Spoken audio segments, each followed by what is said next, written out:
નમસ્કાર મિત્રો, કેમ છો? મજામાં ને? તો આજે આપણે શીખવાના છીએ કે યુટ્યુબ ચેનલને સર્ચમાં કેવી રીતે લાવવી. નવી ચેનલ છે તમારી, કોઈ પૂછે કે ભાઈ તમારી ચેનલનું નામ શું છે, તો તમે ચેનલનું નામ એ ભાઈને આપો છો, એ સર્ચ કરે તો સર્ચ બારમાં આવતી નથી. તો સર્ચ બારમાં લાવવા માટે શું કરવું પડે, કેવી રીતે લાવવી, કયા સેટિંગ કરવા પડે, તમામ વસ્તુની જાણકારી આજે હું દેવાનો છું. તો વિડીયોને એક લાઇક કરી દેજો અને પહેલી ફેરું આપણી ચેનલ ઉપર આવતા હોય તો ચેનલને સબસ્ક્રાઈબ કરીને બેલ આઇકન પ્રેસ કરવાનું ભૂલશો નહીં, જેથી કરીને આગળ પણ તમને આવી વિડીયો મળતી રહે. તો મિત્રો, વાત કરીએ કે તમારા કોઈ પણ અન્ય યુટ્યુબર છે જેણે નવી ચેનલ ચાલુ કરી છે, તો તેમને આ વિડીયો શેર કરવાનું પણ ભૂલશો નહીં. તો મિત્રો, તમને સાઈડમાં સ્ક્રીન દેખાતી છે, આપણે જઈએ યુટ્યુબ ઉપર. યુટ્યુબ ઉપર જઈને આપણે અહીંયા સર્ચ મારીએ. મારી ચેનલનું નામ છે રાકેશ ગુજરિયા વ્લોગ.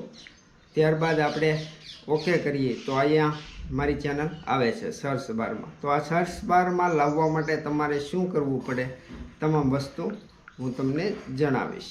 તો પહેલાં તો તમારે ક્રોમ બ્રાઉઝર ઓપન કરી લેવાનું છે.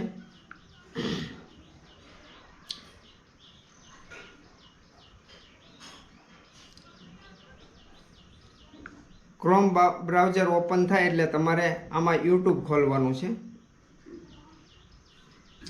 તો આ નોર્મલ યુટ્યુબ ખુલ્યું છે. ત્યારબાદ અહીંયા 3 બિંદી ઉપર ક્લિક કરીને ડેસ્કટોપ સાઇટ છે ત્યાં તમારે ક્લિક કરી દેવાનું છે. તો કાંઈક પીસી જેવો વિન્ડો ખુલશે અહીંયા.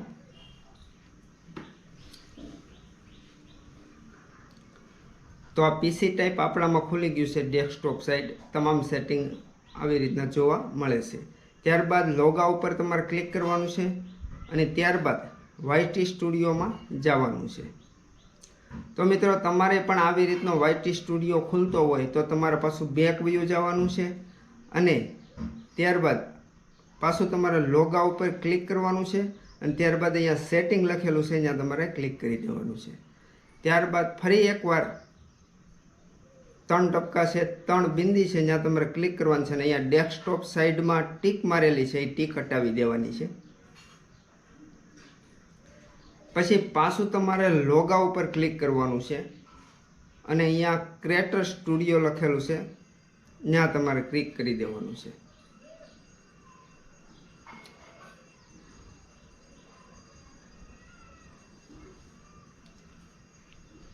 જેવો મિત્રો તમે ખોલશો એટલે કંઈક આવી રીતનો વિન્ડો તમને જોવા મળશે. ત્યારબાદ અહીંયા તમારે ઝૂમ કરવાનું છે અને અહીંયા ખૂણામાં જોવાનું છે. અહીંયા એક છક્કર નામનું સેટિંગનું ઓપ્શન છે, જ્યાં તમારે ક્લિક કરવાનું છે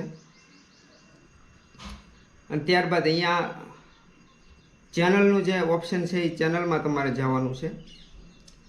તો અહીંયા તમારે બેસિક ઇન્ફોમાં તમારે જઈને તમારી જે ચેનલ હોય એ પ્રમાણે તમારે અહીંયા જે કીવર્ડ લખેલા છે, તમને ઘણા કીવર્ડ આમાં દેખાતા હશે, એ કીવર્ડ તમારે અહીંયા એન્ટર કરી દેવાના છે, લખી નાખવાના છે.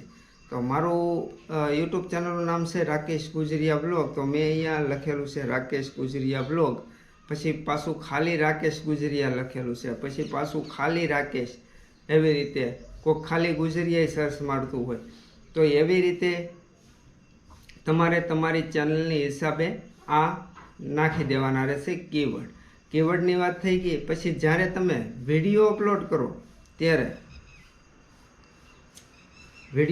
કરો ત્યારે તમારે હેશટેગ કરીને તમારી ચેનલનું નામ નાખવાનું છે, જેથી કરીને તરત 5-10 વિડીયામાં તમારી ચેનલ તરત સર્ચ બારમાં આવવા માટે એ પણ હું તમને જણાવું છું કઈ રીતે હેશટેગ તમારે મારવા.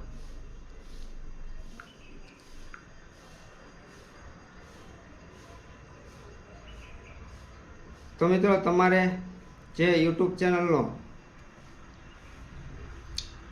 જે વાયટી સ્ટુડિયો છે એ ઓપન કરી લેવાનો છે. તો વાયટી સ્ટુડિયોમાં બધું કેટલા વ્યૂઝ આવ્યા છે, કેટલી કમેન્ટ છે, કેટલી અર્નિંગ થઈ છે, તમામ વસ્તુ અહીંયા તમને દેખાડશે. તો ત્યારબાદ તમારે જવાનું છે વિડીયોમાં.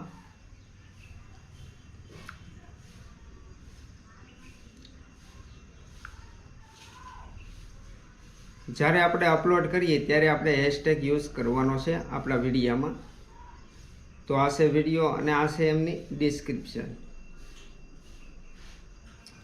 તો અહીંયા મેં હેશટેગ ઘણા લગાડેલા છે. મેં મારી કેટેગરીના હિસાબથી લગાડેલા છે. તમે બ્લોગર છો, ડેઇલી વ્લોગવાળા છો, તો તમે તમારે વ્લોગ જે કેટેગરી છે એ પ્રમાણે તમે હેશટેગ યુઝ કરી શકો છો. તો અહીંયા મેં પહેલો હેશટેગ રાખેલો છે હેશટેગ રાકેશ ગુજરિયા બ્લોગ. પેસ નથી દેવાનો, એક લાઇનમાં લખી દેવાનું છે રાકેશ ગુજરિયા બ્લોગ. તમારી જે પણ ચેનલ હોય એ ચેનલનું નામ તમારે એક ધારું લખી દેવાનું છે, પેસ નથી મૂકવાનું હેશટેગ કર્યા બાદ. આવી રીતે તમે હેશટેગ લગાડશો તો પણ તુરંત સર્ચ બારમાં આવવા મળશે વિડીયો. તો આવા નવા વિડીયો જોવા માટે આપણી ચેનલને લાઈક કરો, તમારા દોસ્તો સુધી શેર કરો અને મજા આવે તો ચેનલને સબસ્ક્રાઈબ કરીને બેલ આઇકન પ્રેસ કરવાનું ભૂલશા નહીં. આગળથી કયો વિડીયો જોવો છે એ પણ તમે કમેન્ટમાં કહી દેજો. તો હાલો એક નવા વિડીયો સાથે મળશું. ત્યાં સુધી આવજો, બાય બાય, જય હિન્દ.